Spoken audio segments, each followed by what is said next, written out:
Hello and welcome to iBluAirJgR Gaming for Comedy. This is Uncut Blade Soul. It's just you, me, some gameplay, and my characters joining us as well. We're back on the Assassin. We're level 50, but we're not doing anything spectacular today. What we're going to do today is we're going to do some dailies. We're going to do the dailies from the Herbalist Lounge. I wish it was a lounge. The Herbalist Lodge. It's one of the many daily areas that this new set of content for Blade and Soul has added. There's a ton of dailies. Blade and Soul, aka dailies and Soul. There's always a lot of dailies to do in this game, and with this new patch, this new patch is not an exception to that rule. But it's cool. It's cool. You know, the new patch with the level 50 content for the game.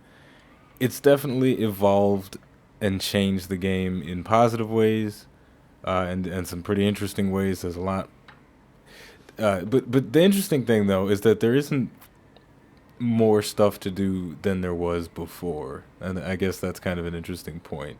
That there's pretty much the exact same amount of stuff there was to do at level 45, but it's just different. And it's more difficult, right? So at level 45, you had Black Ram Supply Chain, and that place with the mysterious man, whatever it was called, I can't remember. Bloodshade Harbor. So you had those two things. Now you've got Beast Bog or whatever, and the Ploggles or something like that, and it pretty much just amounts to the same thing. But it's cool though. It's cool, and the reason it's cool is because the content that is playable. It's fun. It's fun, and one thing that I'm definitely enjoying about the new patch, and I'll stop wanking off the game and its developers soon. But it's the difficulty level of the dungeons. They've introduced what feels like genuine mechanics to a lot of the dungeons and whatnot. You know, as opposed to just okay, everybody just straight up DPS it, and if we don't meet the check, then that's it. There's actual mechanics where you have to, drag stuff on the pillars and do certain things to get the boss to do certain other things. And I feel like I didn't see too much of that before, and when it was there, it was sort of trivial. But now mechanics and things feel a lot more significant, which is pretty cool. So there you go, Blade and Soul. Blade and Soul is evolving. The game is changing, and it's changing so rapidly because this game's been out for 4 years already in Korea. So so many, and Blade and Soul is doing the thing that my goodness, Blade and Soul is doing the thing that Wildstar and its developers wanted to do at launch. When Wildstar first came out, the developers at Carbine Studios, they came on and they said, look, we're gonna put out new content every month. And everybody was on board with that. Everybody in the MMO community was like, okay, fucking do it, bro. Because that sounds amazing. A new MMO that's coming out with new content every month, that doesn't happen. All right, Square Enix, with Final Fantasy XIV, they put out new stuff every 3 months, sometimes every 5 months, and that's a long time. It seems like forever in game terms, because you complete the old stuff way shorter than 5 months. That's crazy. It doesn't take that long to do stuff. But anyway, so Wildstar came along and they said, hey, we are going to put out new content every month. Guaranteed. And then they did that for 2 months, and then they said, yeah, we can't do this no more. This is not working. But Blade and Soul is doing that successfully on their NA North American stuff for the simple fact that this game has been out for so long that the content has already been made, and all they have to do is just run the iron over it, and it's ready to wear, right? And it's cool that the content is coming that fast. But for me, as kind of a scrub tier gamer, it kind of sucks because my gear is never going to be caught up with the current patch. It's always going to be a little bit behind. Because I have a lot of free time and I play a lot, but I'm never that efficient with my game time in MMOs. And on top of that, I never make good decisions, right? And what do I mean by that? Well, when this game first came out, right, I didn't know that much about it because I never played it on the different clients. You know, oh, I was playing on Taiwan for 8 years before I came here. How's that even possible? The game's only been out for 4. Don't worry about it. I had secret beta access. No, that wasn't me. I pretty much found out the game was coming out. I played the North American beta for 2 minutes and said, yeah, it looks good. I'm gonna play it. And then I was here, and then I didn't know anything about the game. So when it came time to select what craft I was going to use, because every MMO is, oh, you're the proper level now to start making some things. What profession would you like to be? And I said, well, I always try and pick the thing that's going to be most profitable, right? And in this game, I found myself picking up a lot of potions. Okay, maybe alchemy's not the right thing. Maybe alchemy's not right, but let me see what else I can make. And then I saw the Radiant Ring, and I said, oh, is it even called the Radiant Ring? Is it called the Radiant Ring? Yeah, then I saw the Radiant Ring, and I said, ah, probably going to make rings and accessories and jewels and things. Okay, let me pick up that one. And then also I said, hey, maybe Forge Master, I can make people some weapons. Come to find out, neither of those two things are in any way viable to anything. The Radiant Ring has its ways to make money, but as far as the Forge Master goes, don't nobody need Okay, here's the thing about Blade Soul. They give, and I should have known this from the beginning, but you get a weapon at level 5 or something, and they say, okay, don't ever throw that out because you're gonna need it forever. And you just keep growing your existing weapon. For some reason, I thought Forge Master would be relevant to that. Maybe I'd make people their upgrade item or something, but no. Instead, I just make these. I can make basically weapon skins that nobody ever fucking wants, except for me. I get to. The only reason I'm wearing this particular weapon skin is because it's mine. It's because I made it, and what else am I gonna do with the Forge Master? I could re-roll, but I don't want to. I have alts for that. And even my point is, if you've never played Blade Soul before, and you're thinking about buying it, or not buying it, if you're thinking about downloading it because it's free to play, and you're watching this video, I'm telling you right now, just make a Soul Warden. Okay, that's the only craft that really matters for anything. So that's my tip for you today. But you live and you learn. But, I always get screwed over in MMOs. No matter what happens, I always make poor decisions. I don't follow the trends that well, which is partly why I never got into stocks and things like that. I don't put much stock into my ability to play the market well because I've never really done it well in MMOs, which is unfortunate. But killing these things with the quickness, but it's all right though, because even though these are my stats. I got 441 attack power, and that's not bad. That's sort of the middle tier. That's middle tier, and I got a bunch of boxes. I guess I'll open them now, but even though I'm quote unquote garbage tier or just not top tier, I'm sort of in the middle ground. I'll be honest about it. I won't deprecate myself too heavily. Even though I'm in the middle ground, right? It doesn't feel bad. I don't feel bad about the status of my character and the game in general. I don't feel like I'm unable to do anything that I actually want to do and participate in, because I don't care too much about 4-man dungeons and whatnot. They're cool, but I'll just do the 6-man, But, maybe when I get better gear, I'll do it. But I'm not in a rush to do it. That's my point. I'm not in a rush. And to a certain degree, Blade Soul caters to that, but to another degree, it doesn't, right? Because the only way to really upgrade your gear, apparently today's episode is on the state of Blade Soul and my thoughts about it. Okay, apparently he's not happy with me killing his son, but there's nothing he can do about it. There you go, buddy. Going with that bullshit, knocking me down to the floor. But it's definitely, it feels like a free-to-play game. It feels like a hardcore kind of, you've got to grind your ass off to make any sort of impact. But in in a lot of respects, it doesn't really matter because it's enjoyable. The combat's really fun and blah, blah, blah. So that's enough about Blade and Soul, right? Or maybe it's not. Maybe that's what I'm supposed to talk about because I'm playing Blade and Soul. Who knows? Go figure. But in case you're wondering, though, where are these things even come? What? In case you're wondering about the state of the Warlock, I actually haven't played that class in a while. If you have been watching any of the other content that comes out on the channel, there was a point in time when I was leveling up a Warlock. I did get it to 45, but I don't play it that much. The reason why I don't play it that much is because it's kind of impossible to play multiple characters on a high gear level in Blade and Soul. Wait. Okay, there we go.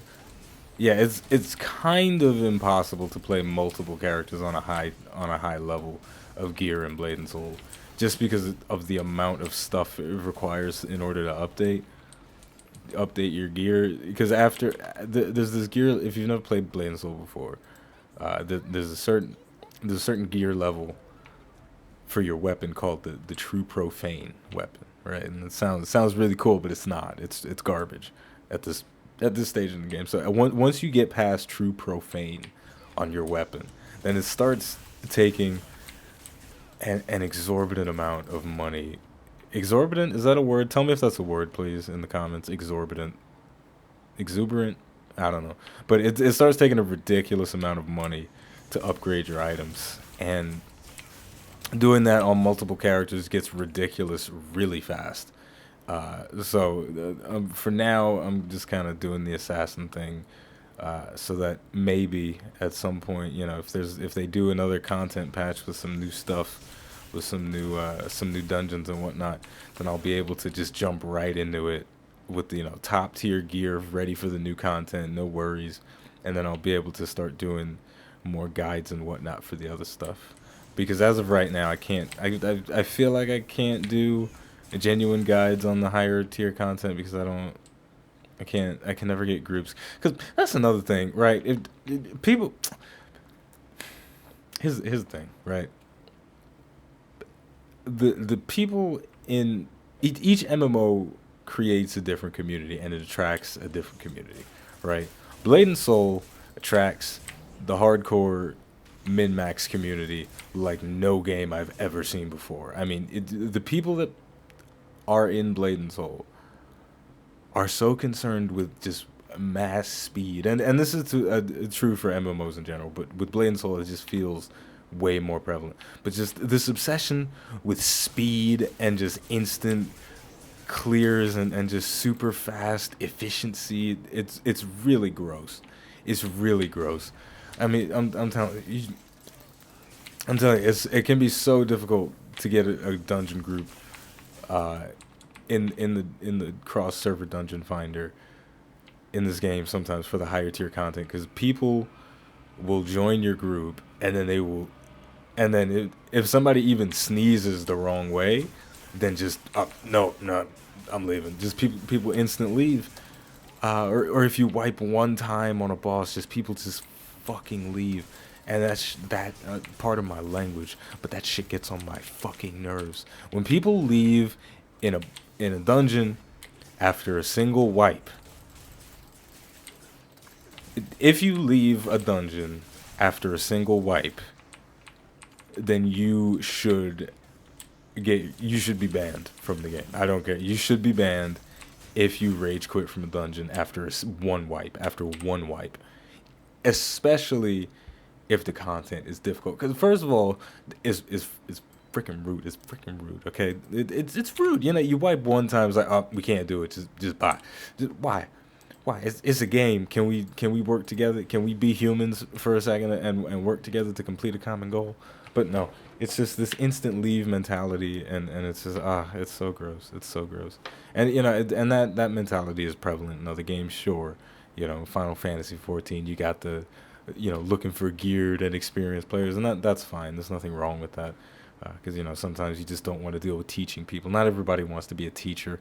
I understand that, but it just in Blade and Soul, it's just Well, for one, I feel like because the original version of the game, the level 45 version cap or whatever you want to call it, didn't have many mechanics involved in it. I feel like a lot of the community that is playing the game right now is having a hard time grasping this idea that bosses have mechanics that need to be done, and people don't really know how to explain stuff that well. I don't know if it's because I'm doing a whole big comparison to Final Fantasy 14 right now, but that game is the boss fights and the mechanics that the bosses do, the things that the bosses do, they're very clear and concise, and it always makes sense to a point where everyone in the community developed this weird terminology for everything, right? So there was the first main boss that you kill in Final Fantasy 14 was Ifrit, and he did this attack called Radiant Plumes, and it put these circles on the floor that you had to dodge. Okay, cool. So, but and what that did was every other boss that put any sort of circles on the floor, became known as plumes to everyone. So it just this global terminology for just different things. Okay, dodge the plumes in phase 1. In phase 2, he's gonna put plumes over here or whatever, and just this idea of mechanics being being existing in this world was a big thing. It was a big thing, and well, okay, I should invite that guy, right? I can't. I'm not party leader. Whatever. Whatever. But yeah, so this idea of mechanics existing and being explained and being worked through and understood and okay, we're gonna take time to figure this out because it's brand new, and then we're gonna understand the DPS checks and the enrage time, blah blah blah. That was just this. It became this known thing. But with Blade and Soul, the original iteration of the game, it was just okay. If we don't beat the enrage timer, we just don't have enough damage. Fine, whatever. As far as mechanics go, he's gonna do this attack, then he's gonna do that attack and that one. But there's no real name for it. There's no okay, dodge the plumes in phase 1, blah blah blah. There was just never that. There was never that terminology that grew in the community. For some reason, I guess because there was just no unifying fights and things for everybody to really build up that terminology. Because I'm thinking back right now to maybe Brightstone Ruins and Black Ram Supply Chain and all that, but there was never really an attack that you could really name some specific thing that everybody can get behind. It just never existed. So my point is, Blade and Soul is entering a world in which mechanics exist and are prevalent, but nobody really knows how to wrap their head around it. Their mechanics are trying to get into a world in which everyone's just saying, okay, just get more gear and do more damage and we'll be fine. Whereas mechanical execution is way more important than gear level on every single level. I'm on a really high horse today. I mean, I'm basically touching the ceiling right now because I'm preaching. But sometimes you gotta preach. There we go. But yeah, so sometimes you gotta preach. This has been on my mind for a while, and I haven't had a place to really talk about it. I haven't had a place to really talk about it until now. Because I can't. The conversation with myself that I'm able to have while playing XCOM is drastically different than the conversation I'm able to have with myself while playing Blade and Soul. Because whenever I'm doing content like this, where I'm just doing dailies and whatever, it's really, really simple and mind-numbing. Because there's basically no threat that I'm going to die from this stuff. Unless I pull a big pack. Unless I try and pull a whole big pack of mobs and whatnot. because my gear is pretty decent. You know, I have a nice amount of HP. I don't need to fight this, but I poison breathed it, so why not? You know, and on top of that, for one reason or another, and you can hate me and you can call me a pleb or whatever, and I won't care. But I'm testing out using evasion fuses on my soul shield. So right now my evasion rate is 30%. So I dodge a lot. Well, no, it's 29%. What happened? Why did it go down? We'll talk about that. But my evasion rate is only is almost 30%, and what that means is I dodge a lot of hits. Let's see what that looks like. Let's see what that looks like. Come on, you gotta at least try and hit me. Oh, that's one. So in theory, you probably can't dodge that. But okay, come on, guys. This is in theory I should dodge 1 in 3 attacks, and that makes me really tanky. You know, didn't dodge that one. You know, and that's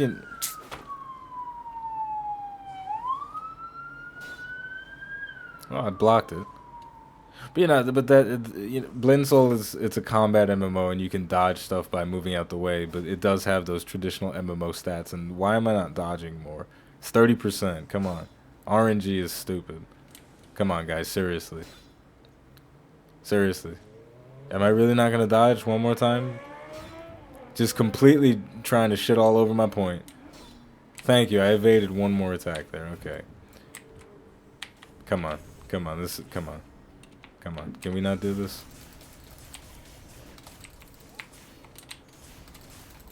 Okay. But my point is, I'm trying it out, right? I just want to see what it's like. I'm not saying it's the best. I'm not saying it's ideal. I'm not saying, you know, don't harp on me. I'm not trying to say that specking evasion is the way to go. I'm trying to see if it feels like I'm tankier with more evasion. And just from standing and taking a beating from those two fuckers, doesn't feel like it. But, you know, maybe it was just bad RNG. Let's try it again. Nope, he hit me. Come on, do it again. Okay, 3. 1 in 3, right? It's supposed to be 1 in 3. So I should 1 in 4. Let's see. Come on. Okay, there we go. There we go. I mean, but that's not really how it works. That over a large sample, that's how it works. But in smaller encounters, it doesn't work like that. Because that's math, right? And you know, so the truth is, I have a 30% chance on every hit. Every time the enemy swings at me, I have a 30% chance to dodge that attack. But that means he has a 70% chance of landing it. So when the dice rolls at the end of the day, there's a higher chance that I'm going to get smacked in the face by that boss attack that I didn't dodge because I'm a scrub. Well, I think he died before. See, now I'm all paying attention to whether or not I dodge stuff. But we're actually going pretty long today. Usually the Blade Soul videos are a little on the shorter side. But we're almost done with this quest. We got to collect 3 more items from these guys over here. And why am I doing these dailies? Well, they give pretty good money. Especially if you're a casual player. If you want to make money, just do dailies. Do the dungeons. Do your dungeons. What the... Oh, come on. Somebody else is claiming the stuff as I'm trying to claim it. Yeah, but yeah, if you're a casual player in Blade Soul, just do your dailies, and you'll make money. Nope. Some enemies have really hard to read attacks. Okay, one more. Is this gonna be the last one, or is he not gonna drop the item I need? Come on. Come on, guy.